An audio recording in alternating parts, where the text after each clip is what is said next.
KPBS On Demand is supported by the San Diego County Toyota dealers, offering a new 2025 lineup of vehicles at your local Toyota dealer, including a new Tacoma with turbocharged 4-cylinder engines and a hybrid powertrain option. The San Diego County Toyota dealers. We make it easy. Good morning, I'm Debbie Cruz. It's Thursday, February 27th. The San Diego U.S. attorney fired by President Trump is speaking out. More on that next. But first, the headlines. UC San Diego healthcare research and technical professionals are on day 2 of a 3-day strike today. It's part of a statewide action across UC campuses, hospitals, clinics, and labs. AFSCME and UPT are the two unions representing over 55,000 employees throughout the state. UPT member Ruben Barba is a UC San Diego microbiologist. He says UC has increased workloads for employees, but has not increased staffing. So the main issue is that staffing crisis. UC says that we do not have that, but we experience it every day right there and on front lines and in our jobs. In a statement, the University of California Office of the President says, quote, there is no staffing crisis at UC. They say their data show the number of UPT union members on staff are increasing and staff departures are declining. An East County house cat is thought to be the first cat in the county to die of bird flu. County officials say the indoor cat fell ill and died in January after eating raw pet food. Other cats in California have also died after consuming raw food or milk. Officials say the virus can spread to humans through the eyes, nose, or mouth, but it's rare and the risk is low. A new shuttle in Mid-City will take you between North Park and City Heights for free. The Mid-City Go shuttle aims to serve lower-income areas and fill so-called last-mile gaps between bus stops and destinations. The Union Tribune says the shuttles are funded by state grants and managed by local nonprofits. Residents can access the shuttles by downloading the VIA app. From KPBS, you're listening to San Diego News Now. Stay with me for more of the local news you need.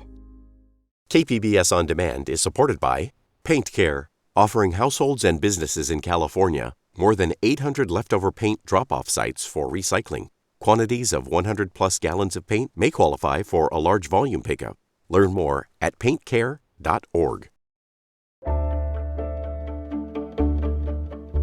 It's not unusual for new presidents to sack the nation's 93 U.S. attorneys and hire new ones aligned with their own priorities.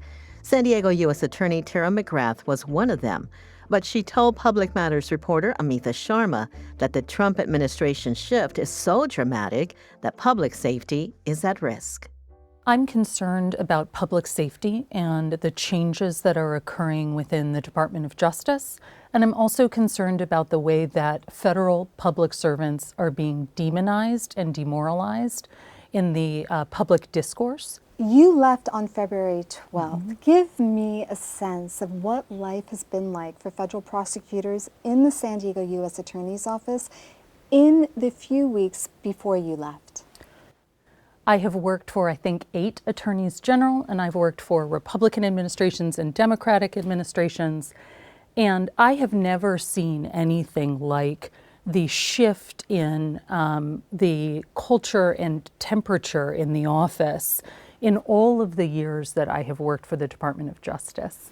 There has been turmoil and stress and demoralization and insecurity throughout the federal workforce in the last month, certainly within the Department of Justice and the U.S. Attorney's Office included.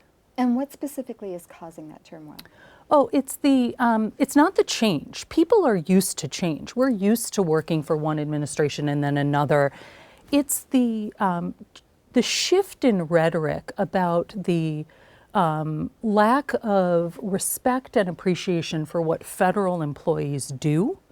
What's the problem is the shift from certain law enforcement components and their expertise to doing work that's outside of the expertise. So how does all of this affect public safety?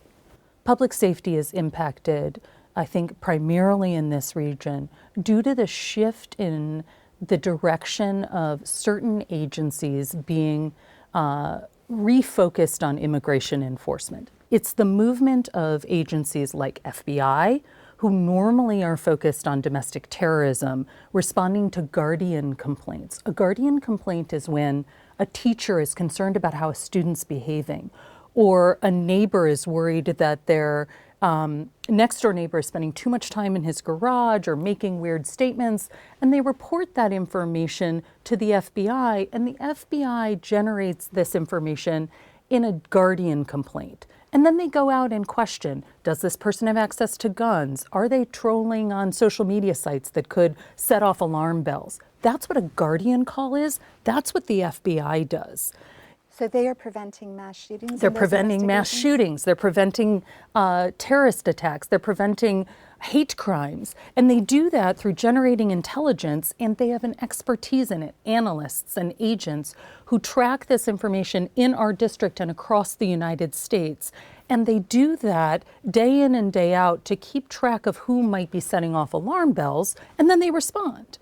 Also, equally, the ATF, for example, alcohol, tobacco, and firearms, they are the preeminent experts in investigating wildfires. That's who we send out nationwide to figure out the source of a wildfire so we can prevent a wildfire from happening again if we understand why it occurred.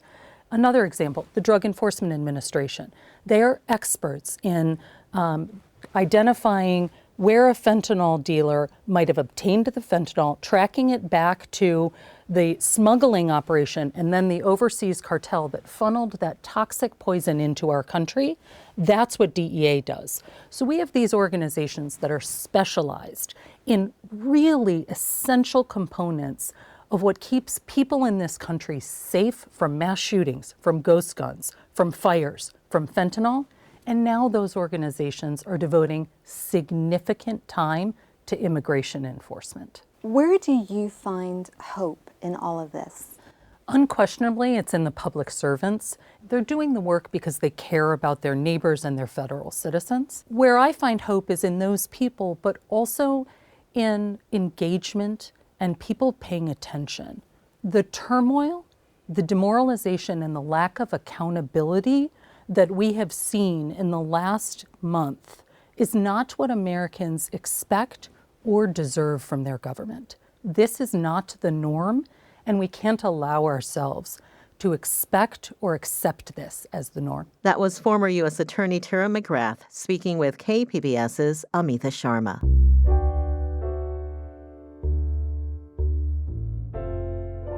The San Diego Police Department released footage last week of an officer shooting and killing a teenager near the Santa Fe Depot downtown. Investigative reporter Scott Rodd says the incident is drawing scrutiny. Warning, this story includes descriptions of violence. Security camera video shows 3 teenagers standing near the train platform at the Santa Fe Depot. After a brief exchange, one of them pulled a gun and started shooting. The teenager being shot at took off running down a corridor. San Diego police officer Daniel Gold was nearby responding to an unrelated call. Body camera video shows he started running towards the transit station when he heard gunfire. Seconds later, Officer Gold and the fleeing teenager nearly collided coming around a corner. Whoa! Whoa! Officer Gold shouts and immediately shot the teenager. Gold then identified himself.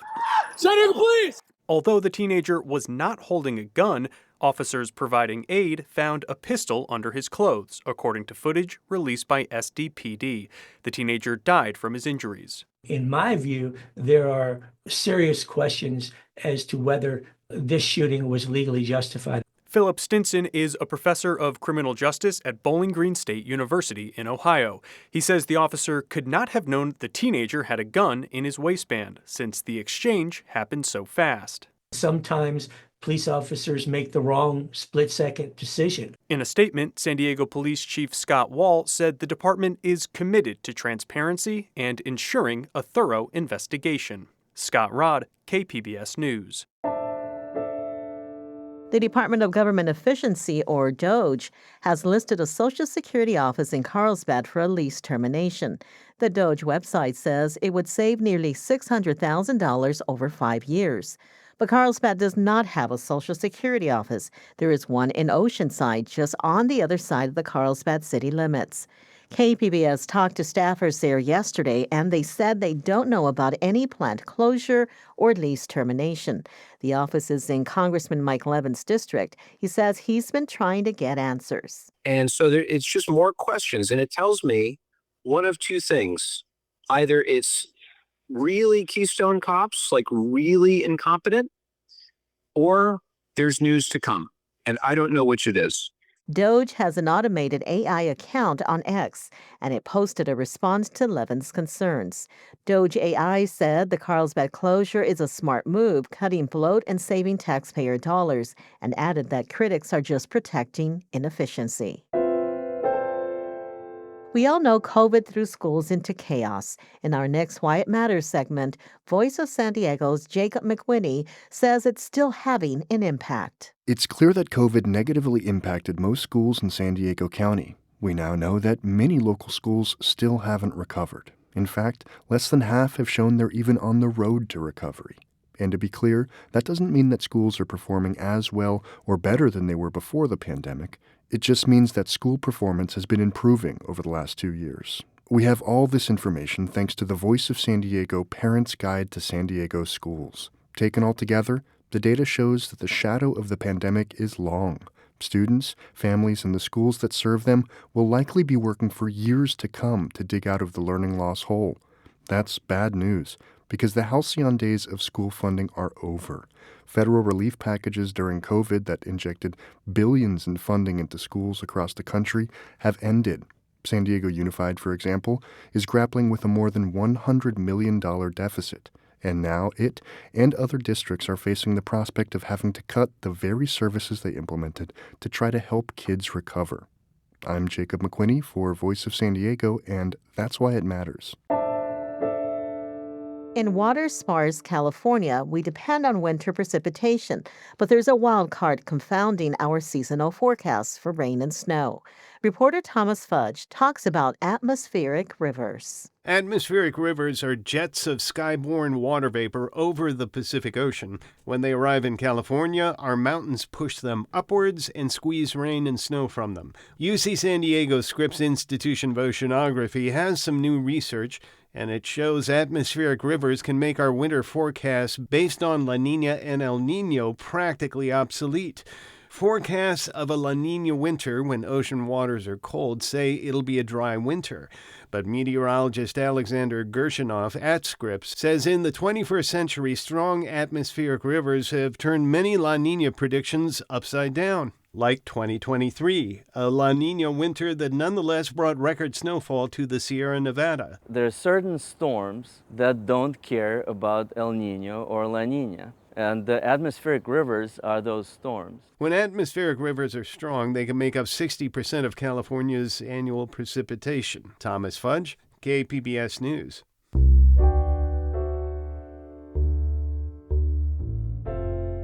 Stargazers are in for a somewhat rare celestial event in our evening skies this week. 7 planets of the solar system will be visible in the western sky, 5 of them without a telescope.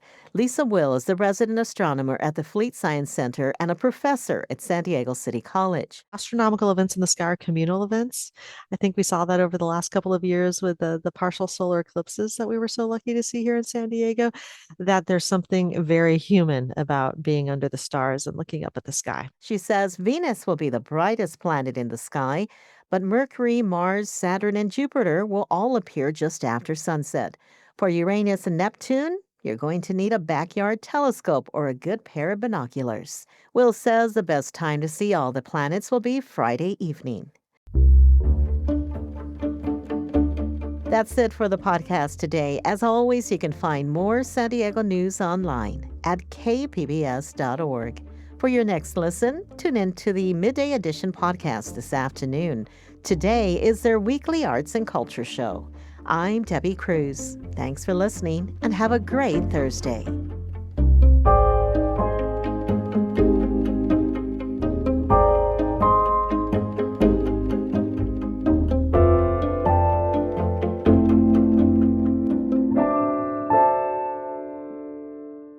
KPBS On Demand is supported by Latino Legacy Foundation, presenting their Storyteller series, Reach for the Stars with Ellen Ochoa, the first Latina astronaut, former NASA director, and San Diego native. Sunday, June 29th.